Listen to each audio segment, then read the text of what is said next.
Hey guys, तो आज हम फिर से आप सभी के लिए लेकर आ चुका हूं क्लास 12th के फिजिक्स का सेकेंड चैप्टर स्थिर विद्युत विभव तथा धारिता का लेक्चर नंबर 8 लेकर। गाइस, आज के इस लेक्चर में हम लोग पढ़ेंगे संधारित्रों का समायोजन, जो श्रेणी क्रम होता है, समांतर क्रम होता है, इसको समझेंगे तथा इससे संबंधित कुछ न्यूमेरिकल्स भी करेंगे ताकि आपको ये टॉपिक समझ में आ जाए।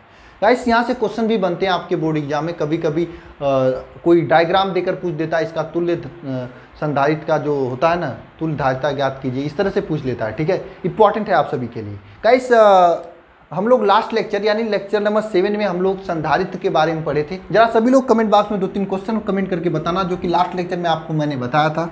सबसे पहला क्वेश्चन यह है, किसी भी संधारित्र की, एक मिनट, किसी भी संधारित्र है, कोई भी संधारित्र है, उसके धारिता पर क्या प्रभाव पड़ेगा, क्या प्रभाव पड़ेगा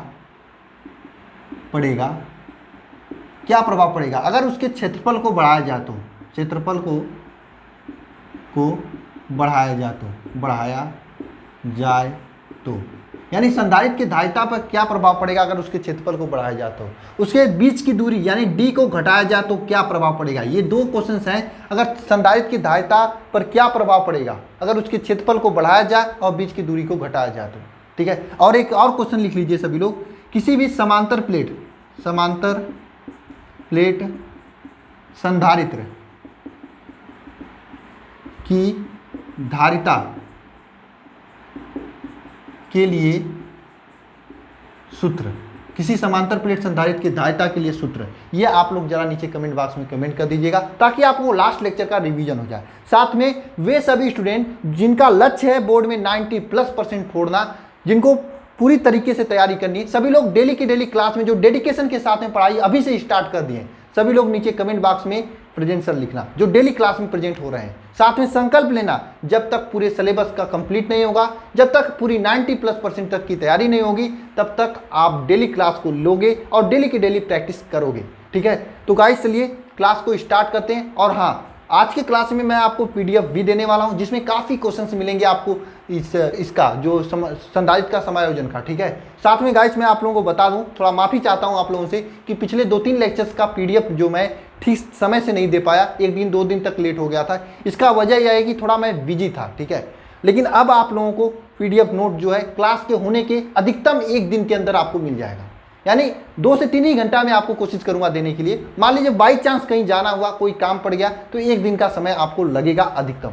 बात समझ में आ रही है सभी को? ठीक है, और पीडीएफ मिल जाया करेगा। कहाँ पे मिलेगा? देखिए, पीडीएफ आपको टेलीग्राम ग्रुप में मिलेगा और टेलीग्राम चैनल में मिलेगा।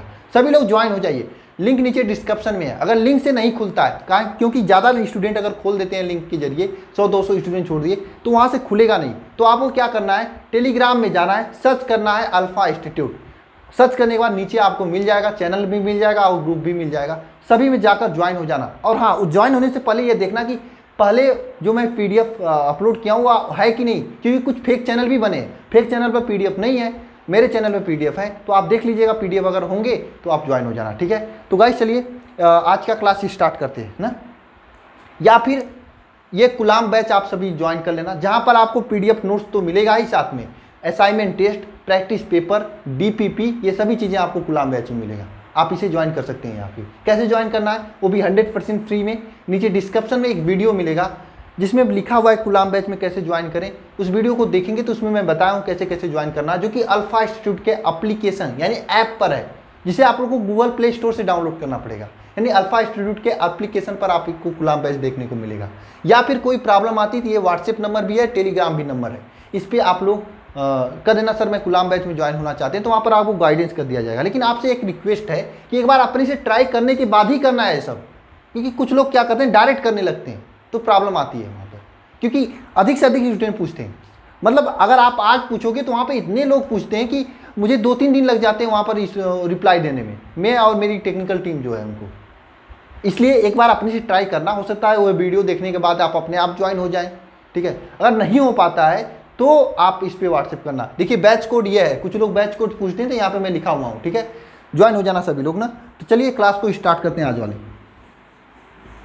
स्टार्टिंग में बताना जरूरी होता है, क्योंकि कुछ लोग क्या करते हैं कि बार बार पूछते हैं कमेंट बॉक्स में, यहाँ पे वहाँ पे। तो 2-3 मिनट अगर हम आप लोगों का लेकर बता देता हूँ तो समझ में आ जाता है कैसे ज्वाइन करना है। देखिए मैंने आपको कल बताया था, कोई भी संधारित्र है, कोई भी संधारित्र उसकी धारिता कैसे क्या होती है। मैंने आपको किसी भी संधारित्र की धारिता बताया था, C इक्वल टू क्या होता है, epsilon not A upon D, ये बताया था आप लोगों को धारिता का। किसी भी संधारित्र की धारिता के लिए क्या फार्मूला बताया था, जरा बताइएगा। यही फार्मूला बताया था या कोई और फार्मूला बताया था? किसी भी संधारित्र के लिए धारिता के लिए फार्मूला बताया था। तो संधारित्र का समायोजन कैसे करते हैं, दो या दो से अधिक संधारित्र आपको दे दिया जाए, उसको आपस में जोड़ोगे कैसे, ये क्वेश्चन आता है, उसी को हम लोग देखेंगे। तो हेडिंग करेंगे संधारित्रों का समायोजन। संधारित्रों का योजन, समायोजन, संधारित्रों का समायोजन। दो प्रकार का समायोजन होता है, एक तो होता है आपका श्रेणी क्रम समायोजन, दूसरा होता है आपका समांतर क्रम समायोजन।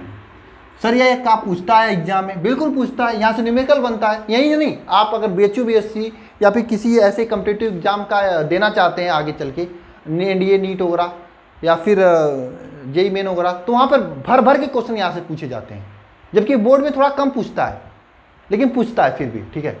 तो संधारित्रों का समायोजन दो तरीके से किया जाता है। समायोजन का मतलब क्या होता है, आपके पास मान लीजिए जो ऊपर पानी होता है ना, ट्यूबवेल का पानी जाता है, तो उसमें अगर आपको खेत काफ़ी दूर है तो वहाँ पे क्या करते हो, पाइप आपस में जोड़ते जाते हो ना। एक पाइप यहाँ, मान लीजिए यहाँ पर आपका ट्यूबवेल मशीन है, ये ट्यूबवेल मशीन का मुंह है, आपका खेत यहाँ पे है, तो आपके पास 3 पाइप है। पहले पाइप को यहाँ तक ले जाएंगे, फिर यहाँ पर दूसरे पाइप को जोड़ देंगे, फिर यहाँ तक जाएगा, फिर यहाँ पे जोड़ेंगे, यहाँ पे जाएगा। 3 पाइप को ज्वाइन किया तब यहाँ तक खेत तक पहुँचा। ये क्या है, इस तरह से समायोजन ही है। और ये इस तरह का समायोजन क्या कहलाता है, श्रेणी क्रम समायोजन। मतलब समझ में आया, स्टार्टिंग और अंतिम, फिर स्टार्टिंग और अंतिम। ऐसा समायोजन जिसमें प्रथम बिंदु दूसरे बिंदु से जुड़ा हो और दूसरे का प्रथम बिंदु दूसरे बिंदु से जुड़ा हो, इसके यानी पहले का जो सेकेंड बिंदु है दूसरे के फर्स्ट बिंदु से जुड़ा हुआ हो। तो इस प्रकार का समायोजन क्या कहता है, श्रेणी क्रम समायोजन। चलिए आइए समझते हैं अच्छे से, ठीक है। श्रेणी क्रम समायोजन क्या होता है, समझिए बात को। श्रेणी क्रम समायोजन, हेडिंग करिएगा सभी लोग, श्रेणी क्रम समायोजन, ठीक है। श्रेणी क्रम समायोजन में क्या होता है, जैसे ये आपका फर्स्ट संधारित्र है, ये आपका फर्स्ट संधारित्र है C1, ये आपका फर्स्ट संधारित्र है क्या C1, ये आपका सेकंड संधारित्र है C2, ये आपका C2 संधारित्र है, ये आपका फर्स्ट संधारित्र है C1, ये आपका सेकंड संधारित्र है C2, ये आपका थर्ड संधारित्र है C3। ये 3 संधारित्र आपके सामने दिए हैं। इसमें क्या है, ठीक है, ये इस तरह से जुड़े होते हैं, मतलब इसका जो सेकंड चांस है सेकंड वाले के फर्स्ट से जुड़ा हुआ है, और इसका जो सेकंड वाले का सेकंड चांस है ये थर्ड वाले के फर्स्ट से जुड़ा हुआ है। मतलब समझ रहे हैं आप लोग, फर्स्ट का जो सेकंड है सेकंड वाले के फर्स्ट से जुड़ा हुआ है, इस तरह से जुड़ा होता है। बात समझ में आ रही है सभी को। फर्स्ट का सेकंड जो टर्मिनल होता है सीधा होता है, वह सेकंड के फर्स्ट टर्मिनल से जुड़ा होता है। यहाँ पे सेकंड का जो सेकेंड टर्मिनल है थर्ड के फर्स्ट टर्मिनल से जुड़ा होता है। इस प्रकार का जो समायोजन होता है इसे संधारित्रों का समायोजन कहते हैं, ठीक है। आइए समझिए सभी लोग यहाँ पे समझिए। देखिए ये C1 C2 C3 है, इस प्रकार के समायोजन होता है ना, इसे संधारित्रों का समायोजन होता है। क्या, श्रेणी क्रम समायोजन होता है। पॉइंट क्या आता है, श्रेणी क्रम समायोजन में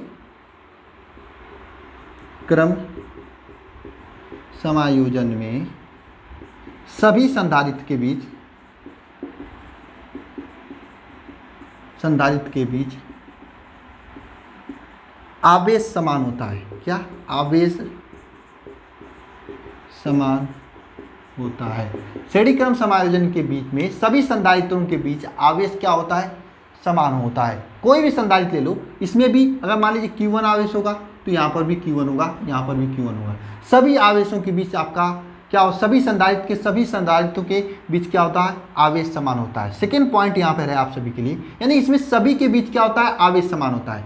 सेकेंड पॉइंट क्या है, सेकेंड पॉइंट यह है इसमें जो तुल्य धारिता कैसे ज्ञात करते हैं, तुल्य धारिता यानी तीनों का धारिता अगर ज्ञात करना हो तो कैसे ज्ञात करेंगे। देखिए इसका फार्मूला होता है 1/C = 1/C1 + 1/C2 + 1/C3, इस तरीके से।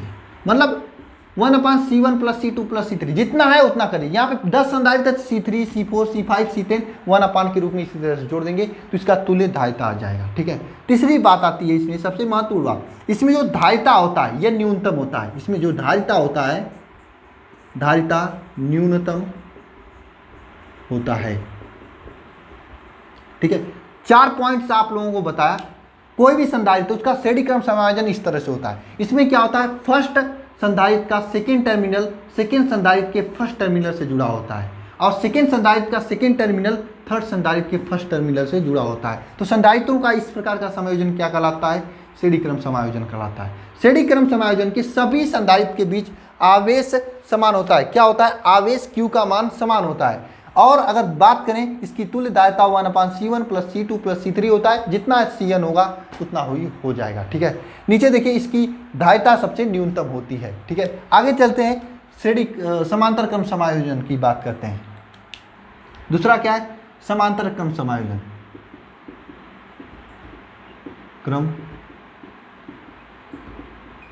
समांतर क्रम समायोजन, ये समांतर क्रम समायोजन क्या होता है? समांतर क्रम समायोजन में क्या होता है, देखिए ध्यानपूर्वक, यहाँ पे एक संधारित्र हो गया, दूसरा संधारित्र हो गया, तीसरा संधारित्र हो गया, इस तरह से जुड़ा होता है। ध्यान से सभी लोग देखिएगा, इस तरह से आपके सामने है, मैं जोड़ रहा हूँ सभी को।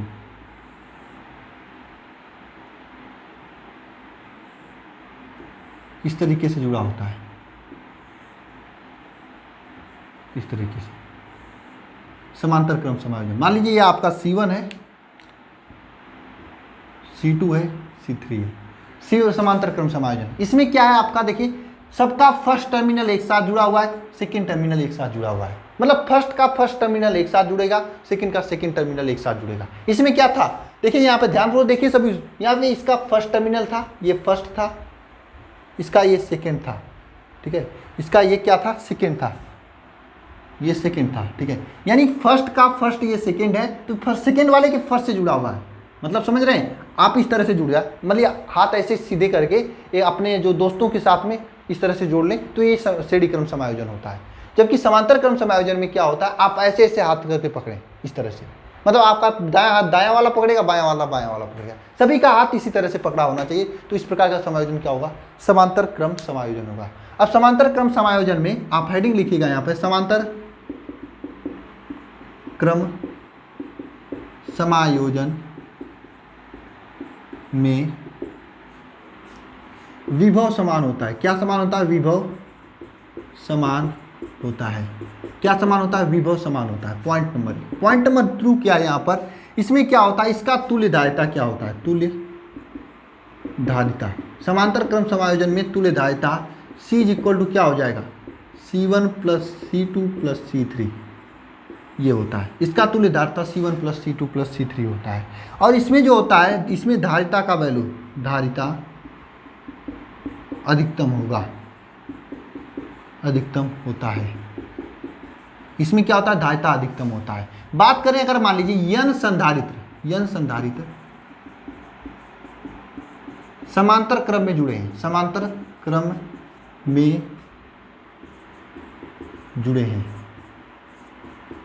n संधारित्र समान धारिता के समांतर क्रम में जुड़े हैं। क्या, यहाँ पे लिख दीजिएगा सभी लोग, समान धारिता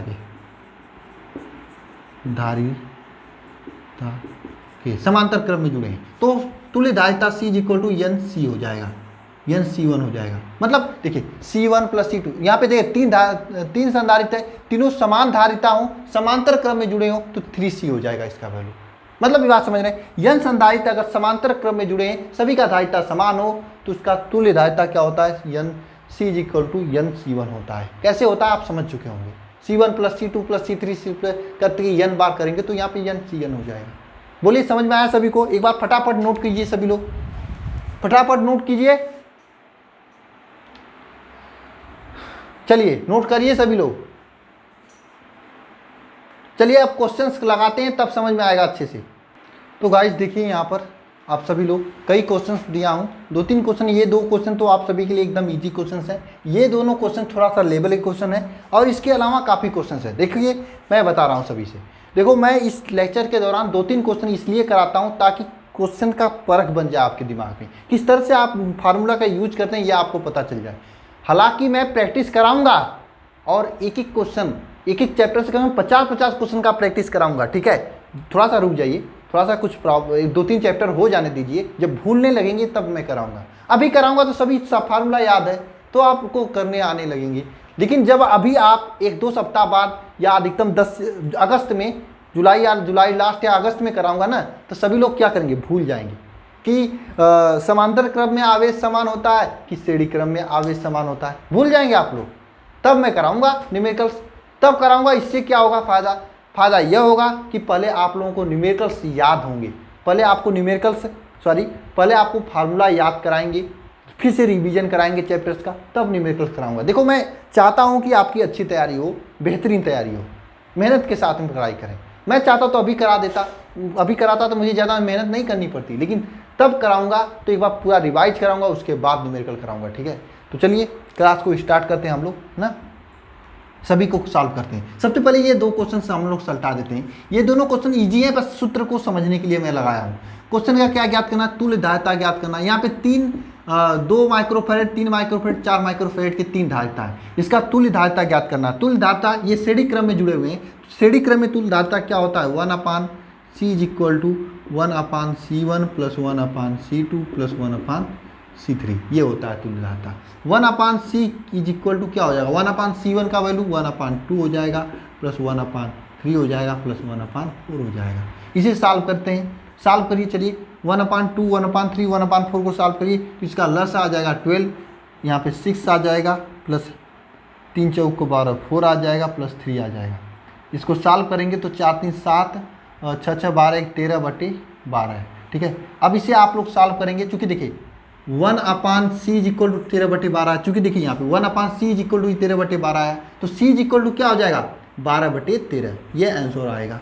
आपके एग्जाम में यह भी ऑप्शन दिया होगा, समझने वाली बात यही है, ऑप्शन ये भी दिया होगा, लेकिन आपको ये पता होना चाहिए ये जो 1/C है, यह अब इसका वैल्यू है, 1/C का वैल्यू है 13/12 है। जबकि आपको C का वैल्यू, तुल्य धारिता मतलब C का वैल्यू पूछा जाता है, तो इसका उल्टा करेंगे तो 12/C हो जाएगा। ये पॉइंट समझने वाली थी, गलती हो जाती है कुछ स्टूडेंट से, मुझे मालूम है एग्जाम में प्रेशर होता है एग्जाम का ना।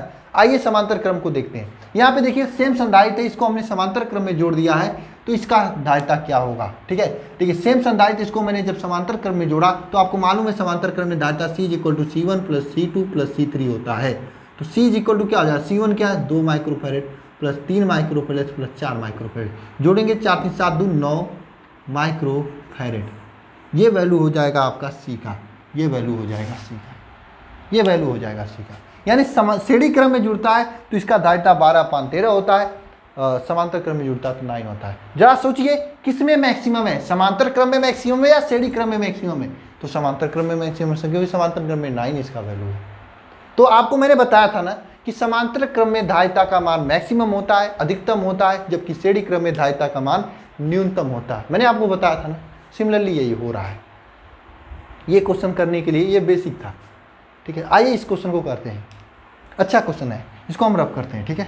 और हाँ, आपको पीडीएफ में काफ़ी सारे क्वेश्चंस मिलेंगे, अच्छे अच्छे वैरायटी के क्वेश्चंस मिलेंगे, आप उसे देखना सोल्यूशन के साथ में देखना। आपसे होंगे तो अच्छी बात है, नहीं होंगे तो उसे रखे रहना। मैं जब सोल्यूशन कराऊंगा इस चैप्टर के क्वेश्चंस का, न्यूमेरिकल्स ना, तब मैं उसको लगाऊंगा, ठीक है। सब बस जुड़े रहना, मैं धीरे धीरे पूरी तैयारी करा दूंगा आप लोगों को, ठीक है। चलिए देखिए यहाँ पे क्या है, 3 संधारित्र जिनकी धारिता क्रमशः ये देखिए 0.50 और 0.30 और 0.20 माइक्रोफैरेड है। 3 संधारित्र है जिसकी धारिता क्रमशः 0.50, 0.30 तथा 0.20 ये माइक्रोफैरेड है। ज्ञात कीजिए अधिकतम धारिता तथा न्यूनतम धारिता। समायोजन के लिए कैसे समायोजन करेंगे, अभी आपको मैंने बताया कि अधिकतम धारिता, पहला अधिकतम धारिता, अधिकतम धारिता के लिए इस तरह से क्वेश्चन बनता है के लिए समांतर क्रम करेंगे। क्या करेंगे, समांतर क्रम में समायोजित करेंगे। अधिकतम धारिता के लिए समांतर क्रम में समायोजित करेंगे। कैसे समायोजित करेंगे, समांतर क्रम में समायोजित करेंगे अधिकतम धारिता के लिए, ठीक है। आइए देखते हैं कैसे इसको समायोजित करेंगे। अधिकतम धारिता के लिए हम लोग समांतर क्रम में समायोजित करेंगे। यहाँ पे देखिए 3 धारिता है, 3 संधारित्र है। कौन, C1 = 0.5 है, 50, C2 = 0.30 0.30, C3 is equal to 0.20। ये 3 संधारित है। ये अधिकतम धारिता के लिए इसे किसे संधारित करेंगे, समांतर क्रम करेंगे, मतलब C1 plus C2 plus C3 ये करेंगे। C इज इक्वल टू क्या हो जाएगा 0.50 प्लस 0.30 प्लस 0.20 ये हो जाएगा। C इज इक्वल टू क्या हो जाएगा 1 हो जाएगा, यानी इसका अधिकतम धारिता 1 हो जाएगा। जब अधिकतम धारिता पूछी तो इसे समांतर क्रम में लगा देते हैं, और समांतर क्रम में तुल्य धारिता क्या होता है C1 plus C2 plus C3। अब बात करते हैं न्यूनतम धारिता की। दूसरा न्यूनतम धारिता, न्यूनतम धारिता पूरी ईमानदारी से मैं पढ़ाता हूं भाई। न्यूनतम धारिता कैसे ज्ञात करेंगे। न्यूनतम धारिता के लिए आपको ये सभी संधारित्र को किसमें करना पड़ेगा, किसमें करना पड़ेगा, श्रेणी क्रम में करना पड़ेगा। तो श्रेणी क्रम में तुल्य धारिता क्या होता है, श्रेणी क्रम में, श्रेणी क्रम में करेंगे, ठीक है, श्रेणी क्रम में करेंगे। श्रेणी क्रम में तुल्य धारिता क्या होता है 1/C is equal to 1/C is equal to 1/C1 plus 1/C2 plus 1/C3। ये श्रेणी क्रम में तुल्य धारिता होता है। श्रेणी क्रम में तुल्य धारिता क्या होता है 1/C1 plus 1/C2 plus 1/C3। ये श्रेणी क्रम में तुल्य धारिता होता है। क्योंकि यहाँ पे 3 संधारित्र हैं तो 1/C इज इक्वल टू क्या हो जाएगा 1/C इज इक्वल टू क्या हो जाएगा 1/0.50 प्लस 1/0.30 प्लस 1/0.20 ये हो जाएगा, ठीक है। अब इसे आप लोग सॉल्व करोगे। जब इसे सॉल्व करोगे तो कैसे सॉल्व करोगे, इसे सॉल्व करोगे तो कैसे सॉल्व करोगे बताओ। जब इसे आप लोग सॉल्व करोगे तो इसका वैल्यू आ जाएगा 0. यानी इसका वैल्यू आ जाएगा, आइए सॉल्व करते हैं। इसको हम लोग लिख सकते हैं 1/C is equal to 100/15 50 plus 1/100/30 plus 100/20, ठीक है। ये 0 से 0 कट जाएगा, ये 0 से 0 कट जाएगा, ये 0 से 0 कट जाएगा। बचेगा यहाँ पे क्या 1/C इज इक्वल टू बचेगा 10/5 प्लस 10/3 प्लस 10/2 ये बचेगा, ठीक है। अब इसे सॉल्व करना है, इसे सॉल्व करना है मुझे। तो यहाँ पे सॉल्व करते हैं, देखिए ध्यानपूर्वक यहाँ पे सॉल्व करते हैं। 1/C इज इक्वल टू हो जाएगा, देखिए इसका लसर लेंगे तो लसर नीचे आ जाएगा 10, नहीं 10 नहीं होगा। इसका जब लसर लेंगे तो इसका लसर नीचे आ जाएगा 30 लसर आ जाएगा, ठीक है 30 देखिए इसका लसर 30 आएगा। लसर याद करने आता है ना। अब देखिए 5 छक्का 30 मतलब 10 छक्का 60 हो जाएगा। ये सब करने तो आप लोगों को आता होगा। यहाँ पे 10 3 30 30 10 3 10 10 दाम में 100 हो जाएगा, ठीक है। यार कुछ गड़बड़ी हो रही है यहाँ पे, कुछ गड़बड़ी हो रही नहीं, कुछ गड़बड़ी नहीं हो रहा। 100 हो जाएगा, ठीक है। और यहाँ पे देखिए 2 15 मतलब 150 हो जाएगा, ठीक है, ठीक है। तो इसको जोड़ेंगे हम लोग 1/C इज इक्वल टू जोड़ेंगे, चलिए क्या हो जाएगा 150 250 देखिए 160 में 150 जोड़िए क्या आएगा 0 6 5 11 1 देखिए 310/30 आ जाएगा। ये 0 से 0 कट जाएगा। 1/C इज इक्वल टू 31/3, ठीक है। C इज इक्वल टू क्या हो जाएगा 3/31 310। C इज इक्वल टू क्या हो जाएगा 3/31 हो जाएगा, ठीक है। ये वैल्यू आ जाएगा इसके संधारित्र की धारिता। मैंने कहा ना 31/3 मत लिख देना, 3/31 हो जाएगा। ये न्यूनतम वैल्यू हो जाएगा। तो इस तरह से इस क्वेश्चन को लगाएंगे हम लोग। पूरा सोल्यूशन दिए हैं, आप सभी लोग इसे लिख लीजिए। देखिए इसमें और तरीके से क्वेश्चन पूछा जाता है, बहुत अच्छे क्वेश्चन बनते हैं। अगर मैं लीव तो बहुत लेक्चर्स लेना पड़ जाएगा न्यूमेरिकल्स प्रैक्टिस के लिए। मैं आपसे वादा करता हूँ अभी मुझे थोड़ा चैप्टर्स पढ़ा लेने दीजिए, थोड़ा थियरी पढ़ा लेने दीजिए, क्योंकि क्वेश्चन थियरी और न्यूमेरिकल दोनों से आते हैं। अब थियरी समझने में टाइम लगता है, न्यूमेरिकल अगर आपको थियरी समझ में आएगा तो न्यूमेरिकल करने में कोई दिक्कत नहीं होगी। 2 4 10 न्यूमेरिकल कर लेंगे तो उस टाइप का पूरा न्यूमेरिकल्स आप लोग कर लेंगे उस चैप्टर्स का। इसलिए मैं सोच रहा हूँ पहले आपको तेजी से थियरी कंप्लीट कराऊँ, वो भी जो इंपॉर्टेंट है आप सभी के एग्जाम को लेकर। पूरी किताब पढ़ाने के लिए नहीं मैं यहाँ पे हूँ, केवल वही पढ़ाऊंगा जो आपके लिए एग्जाम के लिए इंपॉर्टेंट है, जो आपके सामने जो एग्जाम है उसमें आपको 90+ दिला दे, ठीक है। तो चलिए इसे आप सभी लोग नोट कीजिए। चलिए इसको हम रब करते हैं। अब थर्ड क्वेश्चन, ये क्वेश्चन को हम लोग देखते हैं। ये क्वेश्चन और अच्छा है, जरा क्वेश्चन में देख कर बताइए। ये जो जुड़े हुए हैं क्या ये श्रेणी क्रम में जुड़े हैं या समांतर क्रम में जुड़े हुए हैं? जरा बताइए। देखिए कैसे पता करेंगे ये श्रेणी क्रम में जुड़े हैं या समांतर क्रम में जुड़े हैं। देखिए इस तार का पहला सिरा यहाँ है, यहाँ से चल रहा है चल रहा है चल रहा है चल रहा है, यहाँ पे आ रहा है, यहाँ से पहले संधारित्र से जुड़ा है। इसका देखिए इस तार का ये संधारित्र का पहला सिरा है, इसका सेकेंड सिरा है। अब देखिए इस सेकेंड के लिए यह सेकेंड का ये पहला सिरा है, यानी पहले का सेकेंड वाले के फर्स्ट से जुड़ा हुआ है, मतलब ये क्या है श्रेणी क्रम में। क्या है श्रेणी क्रम में, क्या है श्रेणी क्रम में है। ठीक है श्रेणी क्रम में है, बात समझ में आई। ये क्या है श्रेणी क्रम में संधारित्र है। अब बात समझिए यहाँ पर इसका तुल्य धारिता क्या होता है 1 होता है। सभी संधारित्र को ज्ञात करेंगे, मतलब इसका तुल्य धारिता मतलब ये C का वैल्यू क्या दिया है 1 दिया है, तो इसमें जितने भी संधारित्र इसका मान आपको ज्ञात करना है, जबकि सभी संधारित्र का वैल्यू समान है, सभी संधारित्र का वैल्यू समान है। यानी यहाँ पर आपको मालूम है श्रेणी क्रम में तुल्य धारिता 1/C इक्वल टू क्या होता है 1/C1 plus 1/C2 plus 1/C3 plus 1/C4। चूँकि यहाँ पे 4 है इसलिए C4 करेंगे। ठीक है आइए ध्यान पूर्वक देखिए, यहाँ पर 1/C का वैल्यू क्या है 1 है। ठीक है और इस सभी का वैल्यू समान है, मतलब 1/C plus 1/C plus 1/C plus 1/C ये है। क्योंकि देखिए यहाँ पर सभी का ये वैल्यू समान है। यहाँ पे कहा है कि सभी धारिता का मान समान है, ये C1 C2 C3 सबका वैल्यू समान है। तो अब यहाँ पे देखिए क्योंकि सबका हर समान है इसलिए 1 इक्वल टू हो जाएगा 4/C। क्योंकि देखिए सबका हर समान होता है तो हर अंश अपने आप जुड़ जाते हैं। ये नीचे वाले को हर कहते हैं, अगर हर समान है तो अंश अपने आप जुड़ जाते हैं, अंश जोड़ेंगे तो 4 हो जाएगा, नीचे C हो जाएगा। तो इसका वैल्यू क्या हो जाएगा C का वैल्यू क्या हो जाएगा 4 हो जाएगा, यानी सभी का वैल्यू 4 माइक्रोफैरेड होगा।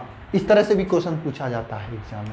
और बहुत से क्वेश्चंस हैं PDF में आपको मिल जाएंगे, करिएगा प्रैक्टिस करिएगा मेहनत करिएगा और फिर मिलते हैं कल के लेक्चर में। ठीक है और जल्दी ये चैप्टर कंप्लीट होगा, 3rd चैप्टर में हम लोग जाएंगे। ठीक है तो चलिए मिलते हैं नेक्स्ट लेक्चर में। धन्यवाद सभी को।